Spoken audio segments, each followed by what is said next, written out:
बहुत बहुत मुबारक हो आपको।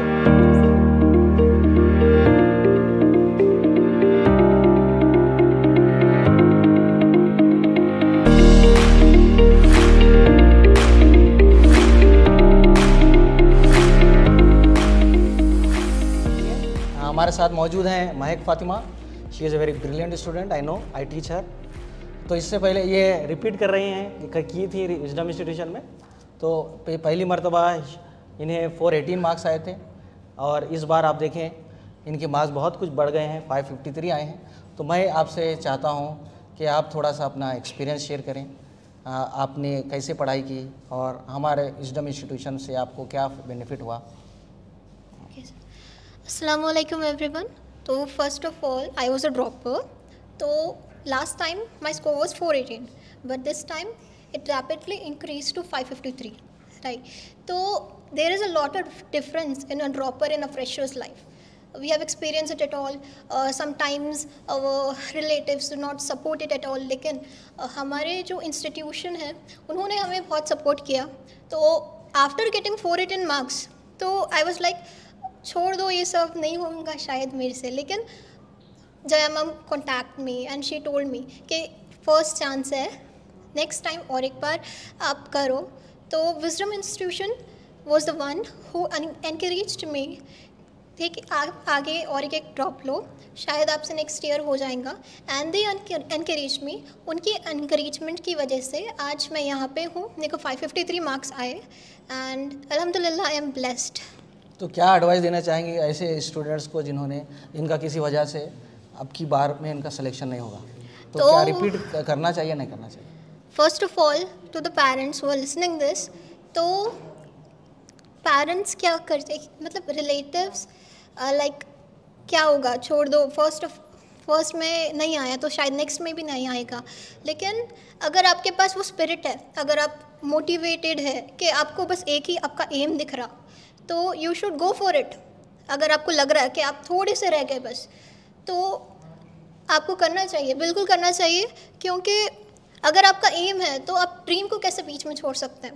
And to the parents, please support your daughters, your sons, जिसको शायद किसी वजह से इस बार नहीं आए, लेकिन नेक्स्ट टाइम उन्होंने अपना फुल पावर से कम बैक करते, तो दे शुड सपोर्ट देम.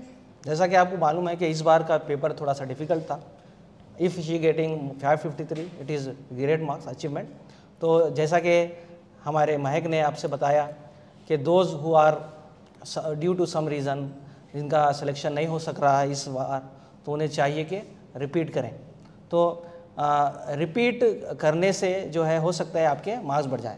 तो जैसा कि आपको मालूम है कि इससे पहले इनके जो मार्क्स थे वो 418 थे, अभी इस बार जो है बढ़कर कितने हो गए 553. तो लॉट ऑफ डिफरेंस. तो इस तरह से जो है ये पॉसिबल है. तो मैं जो है व्यूवर से ये रिक्वेस्ट करता हूँ और ये मेरा सजेशन भी है कि those who are needy and aspirant they want to give a chance, तो उन्हें ज़रूर जो है रिपीट करना चाहिए. And a very important thing is the right selection of the institution.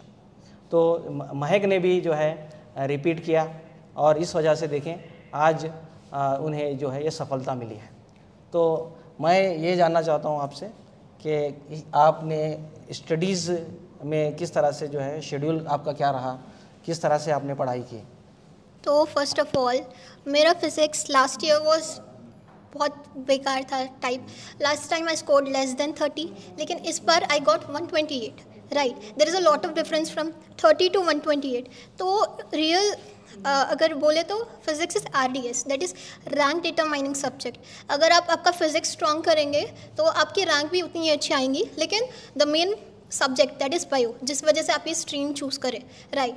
तो अगर आप ये स्ट्रीम चूज़ करें तो bio should be your priority first. और ये इजी सब्जेक्ट है, राइट. अगर आप बस एक बार से अच्छे से पढ़ लेंगे तो भी आपका हो जाएगा.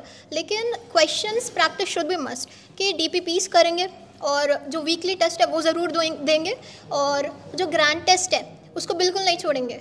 ग्रैंड टेस्ट जो है सबसे ज़्यादा मेन है, क्योंकि आप जो है अगर पढ़ रहे और भूल जा रहे तो कुछ डिफरेंस नहीं आ रहा इससे आपके लाइफ में और या फिर नीट में, राइट. आप पढ़िए, ग्रैंड टेस्ट दीजिए. टेस्ट आर द वन जो बहुत ज़्यादा इम्पॉर्टेंट है ये जर्नी में हमारे नीट के. और अगर मैं फ़िज़िक्स की बात करूँ तो फिज़िक्स इज़ अ सब्जेक्ट जिससे सब बहुत ज़्यादा डरते हैं, लेकिन अगर आपके पास वो कॉन्सेप्ट आ गया, आप समझ गए कि ये कॉन्सेप्ट से क्वेश्चंस ऐसे हो रहे, राइट, तो आपका फिज़िक्स बनना लगेगा, थोड़ा थोड़ा धीरे धीरे करके बनने लगेगा। और नेक्स्ट केमिस्ट्री की अगर मैं बात करूँ तो लास्ट ईयर जब मैं फ्रेशर थी तो जया मैम थे, she is a very well experience teacher. उनसे मैं 2 साल केमिस्ट्री पढ़ी एंड उन्होंने मेरे बेसिक्स से लेके हाई लेवल तक मेरी केमिस्ट्री ठीक करी थी।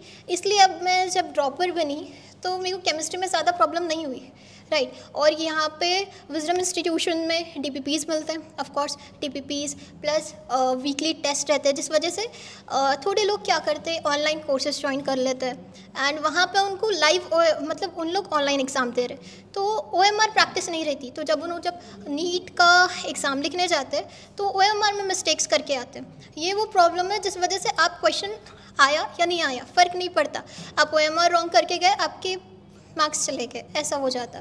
तो अगर केमिस्ट्री, फिज़िक्स और बायो की अगर मैं बात करूँ तो your priority should be bio, क्योंकि 360 मार्क्स आपको बायो से आ रहे हैं, 50%।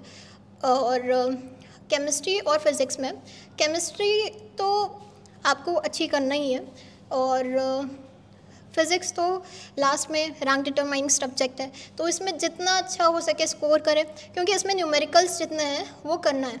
ऐसा नहीं कि 200 to 300 क्वेश्चंस कर रहे लेकिन बाद में भूल भी जा रहे कि उसका मेथड ही क्या था।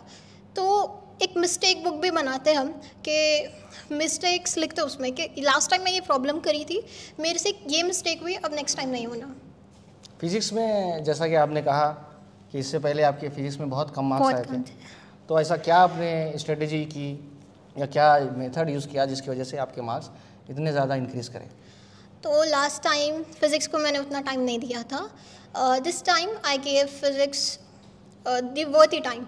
मैं अगर स्पेशली बोलूँ तो बायो मैं मॉर्निंग में करती थी एंड फिज़िक्स रात में, तो सबसे ज़्यादा टाइम मैं फ़िज़िक्स पे दे रही थी अपने, क्योंकि केमिस्ट्री तो सबकी थोड़ी बहुत तो स्ट्रांग रहती, फ़िज़िक्स में ही हम लोग अटक जाते हैं। तो फिज़िक्स वो सब्जेक्ट है जिस पे आप ज़्यादा कंसंट्रेट करने की कोशिश करें, क्योंकि बायो आपको आ जाती, क्योंकि अगर आप नीट स्ट्रीम ले रहे तो आप ऑफकोर्स आपकी बायो अच्छी ही होगी।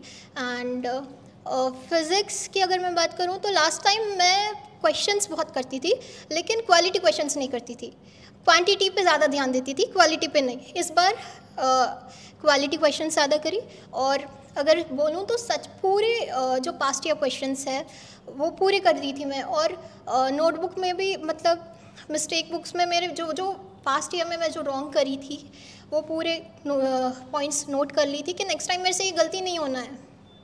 तो जैसा कि आपको मालूम है कि इस बार का जो बायोलॉजी का पेपर था, यस, इसमें बहुत सारी ऐसी चीज़ें आई थी जो इससे प्रीवियस ईयर वाले पेपर में नहीं आई थी, तो आपका इसमें कैसा जो है परफॉर्मेंस रहा?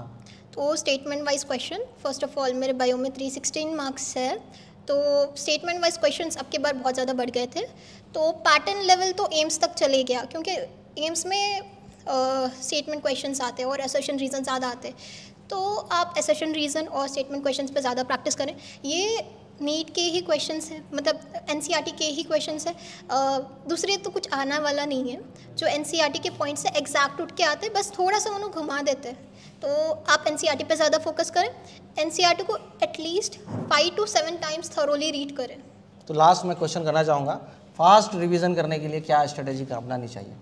तो फास्ट रिवीजन ऐसे नहीं कि फास्ट रिवीजन में बहुत ज़्यादा ये होता है। फर्स्ट ऑफ ऑल अगर आपको फास्ट रिवीजन करना है तो आपको रिवाइज ज़्यादा करते रहना पड़ता है। अगर आप लास्ट टाइम उसको 30 मिनट्स में पढ़े थे तो इस बार आपका वो 5 मिनट्स में भी हो जाता है। अगर एक टॉपिक की बात करें तो अगर आप रिवाइज ज़्यादा करते रहेंगे तो ये प्रॉब्लम नहीं होती। अगर आप ग्रांड टेस्ट दे रहे हैं तो ग्रांड टेस्ट से ये फ़ायदा रहता कि ग्रांड टेस्ट में आपके जो 3 to 4 वीक्स जो रहते हैं उसका जो पूरा कंबाइंड सिलेबस था वो आप फिर से कवर कर रहे ग्रांड टेस्ट में, राइट।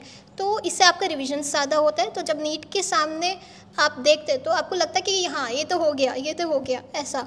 तो फास्ट रिवीजन ऐसा होता है, मतलब ऑलरेडी रिविजन्स कर करके वो अपने आप ही माइंड में सेट हो जाता है। तो बहुत बहुत शुक्रिया, मुबारकबाद हो आपको, कांग्रेचुलेशन मेरी और विजडम इंस्टीट्यूशन की जानिब से। शुक्रिया, थैंक यू।